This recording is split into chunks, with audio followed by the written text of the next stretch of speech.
Je voudrais dire à l'endroit du peuple sénégalais, à l'ensemble des compatriotes, que c'est avec une immense tristesse que je me tiens ici aujourd'hui, face à cette tragédie humaine qui nous bouleverse tous. La nation est en deuil et la situation est particulièrement insoutenable. Je voudrais au nom de cette nation, la nation sénégalaise, présenter mes condoléances aux familles éplorées et leur dire toute la solidarité de l'État et de l'ensemble du gouvernement face à la tragédie qui les frappe et qui nous frappe tous.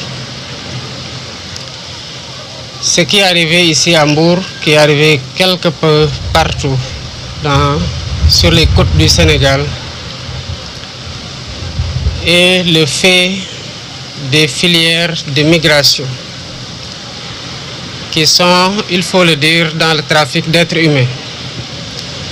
qui exploitent le désespoir de cette jeunesse et qui leur vendent le rêve d'un avenir meilleur. Mais je voudrais dire que la traque sans répit contre ces vendeurs d'illusions, ces vendeurs de la mort, va s'intensifier dès à présent. Il y a quelques jours de cela, la semaine passée pour le dire, s'est clôturée une opération appelée Djoko, qui était conjointement menée pendant plus d'1 mois par la gendarmerie, la police et même l'armée qui est entrée dans la danse et qui a valu la mise en échec d'un projet migratoire de jeunes à hauteur de 690 jeunes qui ont été appréhendés au moment de leur départ. C'est pour dire que le gouvernement est en train de combattre le phénomène et pour dire aussi que le gouvernement continuera à traquer ces vendeurs d'illusions, ces marchands de la mort jusqu'à leur dernier retranchement. Mais il faut, d'un autre côté, appeler à la responsabilité.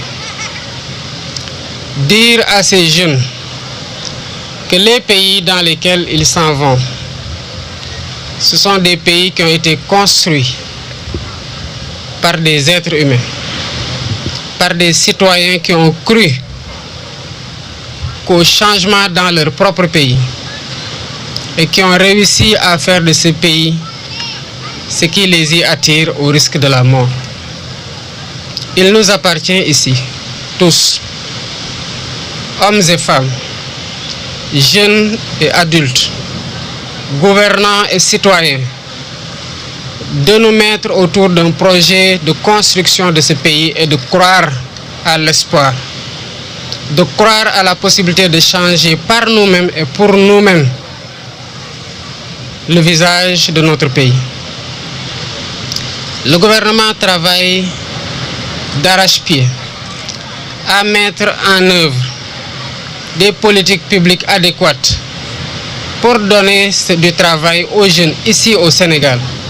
et les inviter à la reconstruction de notre pays. Il y va de notre responsabilité à tous. Je voudrais aussi appeler les familles à mettre moins de pression à ces jeunes. La pression positive se comprend de la part des parents sur les moins jeunes et sur les jeunes. Mais la pression ne doit pas aller au-delà de la motivation à travailler, à se serrer la ceinture et à y croire et à avoir de l'endurance dans les difficultés, mais ici au Sénégal. Elle ne doit pas aboutir à faire prendre le risque suicidaire d'emprunter les vagues. Il n'y a que la mort qui s'offre comme alternative quand on prend un voyage aussi périlleux. Le gouvernement continuera à mettre tout en œuvre pour dérouler les politiques qui permettent aux jeunes de travailler. Mais encore faudrait-il que l'ensemble de ces jeunes comprennent qu'il n'y a pas de saut métier. Les métiers que beaucoup d'entre eux exercent ici sont les mêmes qu'ils cherchent à exercer ailleurs ou même des métiers moins valorisés. S'il ne s'agissait que de jeunes qui n'ont pas de travail, encore on pourrait dire que c'est le chômage et c'est l'envie de se réaliser. On comprend leur désarroi. Mais il y en a qui ont du travail et qui veulent malgré tout arrêter de travailler et qui prennent les vagues. Cela ne peut être une option. Je voudrais aussi appeler à la solidarité des populations. Dans les prochains jours, le gouvernement mettra en place un numéro vert. Parce qu'il ne peut pas y avoir de départ dans les conditions où les gens empruntent la mer sans qu'il n'y en ait qui en sachent quelque chose. Mais ils ne doivent pas se taire parce que quand ils se taisent, c'est des centaines de jeunes qui perdent la vie. Et c'est ces jeunes-là qui doivent reconstruire le pays. C'est ces jeunes-là qui constituent l'espoir. Donc, les forces de l'ordre font un travail remarquable. Ils vont encore l'intensifier. Mais il faut que les populations, quand ce numéro vert-là sera mis en place incessamment, qu'ils se mettent à dénoncer les filières de migration et à dénoncer tous ceux qui sont en train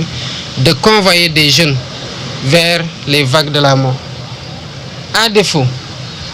il sera extrêmement difficile de combattre ce phénomène. Il faut que les jeunes et les populations comprennent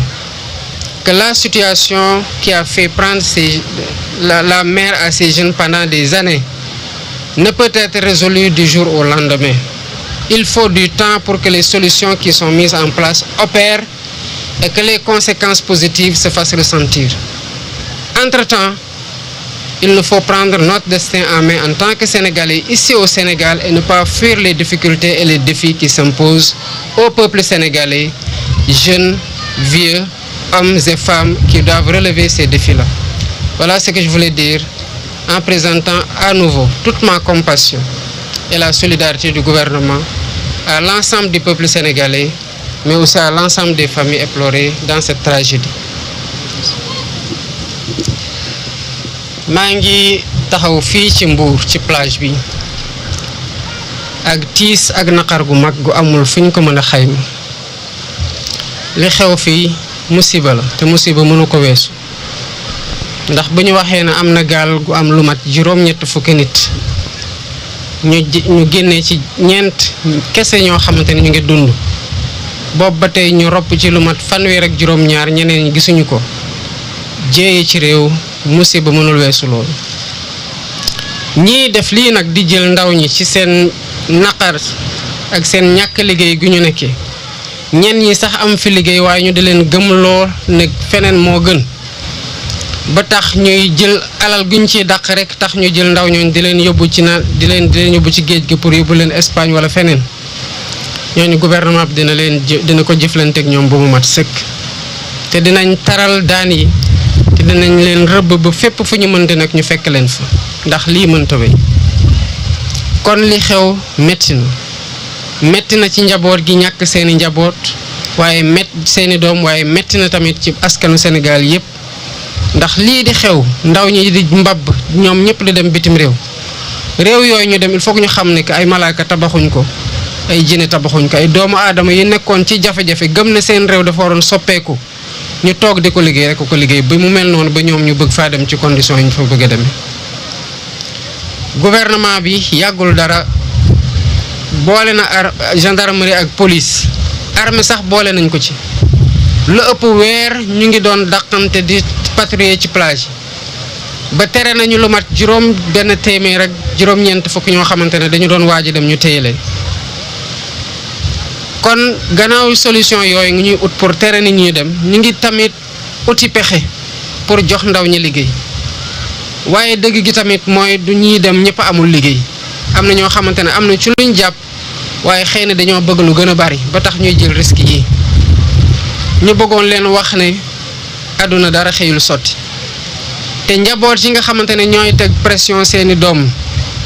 nañu xam ne que pression sa njaboot lu baax la ci waajur bu koy teg ci njabootam waaye na doon pression positive maanaam di ko ñaax mu gën a góorgóorlu mu gën a am jom waaye jom ji ko toogloo fii muy liggéey li ko yàlla wërsëgale mu téye ci loolu pas teg ko pression ba moom dootul xejjati Sénégal ba dem wala dee wala des fii gën nekk ñaari alternative yi mu am loolu mënti doon pexe kon na Sénégalais yépp xam ne lii xew fii solution yu gouvernement bi ñëw doore egsi di mettre en place mënul xëy rek ñëpp amandoo liggéey ci ndànk-ndànk la ñuy saafara problème yi ñu fi fekk ba ku ne xam ne Sénégal ñu ngi koy liggéey te ku ne jàpp xam war a jàpp na tamit sa loxo dañ ko ci war a dugal kon dina am idiir ndax lépp xëyul sotti te ñëpp ñi nga xamante ne ñu ngi gis ay nit ñuy waajal a dem buñ ko yeggee nañu xam ne seen responsabilité la parce que dafa mel ne rek nga gis nit muy dem di xaru ji doo ko seetaan da ngay def lépp pour mu bañ a xaru wala pour mu bañ a sotti nañ ko jàppaleen ko balaa muy dee ngay dégg jàppaleen ko balaa muy dee googu nag jàppaleen ko balaa muy jël géej ci dee mën ko fekk ci la bokk. moo tax fan yii di ñëw ci lu gën a gaaw sax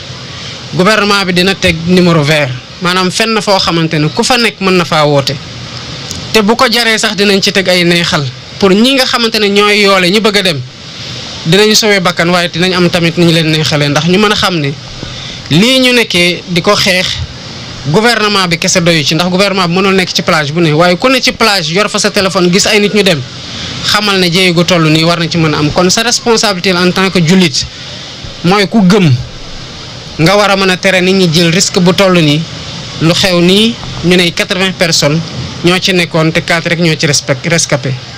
kon daanaka lu mat juróom-ñaar fukk ak lu teg ñàkk na fi seen bakkan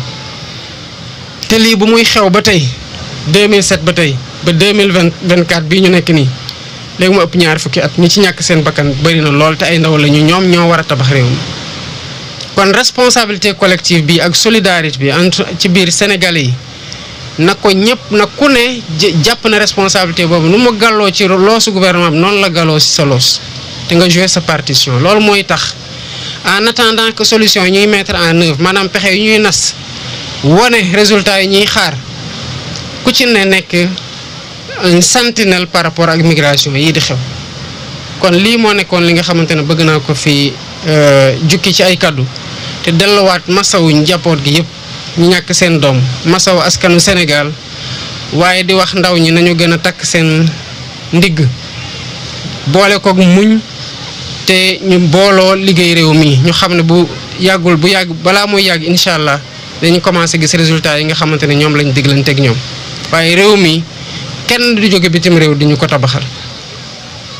ni waa bitim réew toogee ba tabax seen réew ba mu mel ni suñu doom yi di jël risque dee pour dem fa noonu la ñu war a toogee fii gëm ne réew mi fii lay changé bu amee lu ci doxul ñun ñëpp ko war a jubbanti ndax ku ne am nga fi responsabilité te fii la ñu yàlla tanal salaamaaleykum wa rahmatullah.